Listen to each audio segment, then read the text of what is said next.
नमस्कार मित्रांनो, सावळ्याची जणू सावली 16 नोव्हेंबर प्रोमध्ये भैरवी सावलीसमोर खूप गोंधळ घालते. तिला एकनाथ आणि कानू खूप समजायचा प्रयत्न करतात, पण ती काय ऐकत नाही. सावलं ओढते आणि विठ्ठलासमोर उभी करते. हात दाखवत म्हणते, ह्या विठ्ठलासमोर तू मला वचन दिलंस. स्वतःला मोठी भक्त म्हणवतेस ना विठ्ठलाची. मग मला आज बघायचे तुझ्या भक्तीत किती शक्ती आहे आणि तुझ्या वचनात किती ताकद आहे. तिच्या वागण्यामुळे सावूच्या डोळ्यात पाणी येतं. तिला खूप वाईट वाटतं. कार्यक्रमात भैरवी आणि तारा उभी असतात. अलका आणि जगन्नाथ तिच्या बाजूला उभे असतात. अलका म्हणते, जगन्नाथ, अस्मीचं सत्य कळालं. तिला ऐश्वर्या साथ देते. पण भैरवी आणि ताराकडं रागाने बघत म्हणते, जगन्नाथ, भैरवी आणि तारा यांचं सत्य पुराव्यानिशी सिद्ध करायची संधी आपण सोडायची नाही.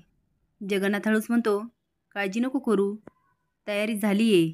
आपण सावलीला आणलं म्हणून भैरवीला खूप माज झालेला असतो. तुम्हाला काय वाटतं? तिला जगन्नाथने धडा शिकवायलाच हवा का? हे कमेंट बॉक्समध्ये नक्की सांगा. नवीन अपडेट जाण्यासाठी लाईक आणि सबस्क्राईब करा. धन्यवाद.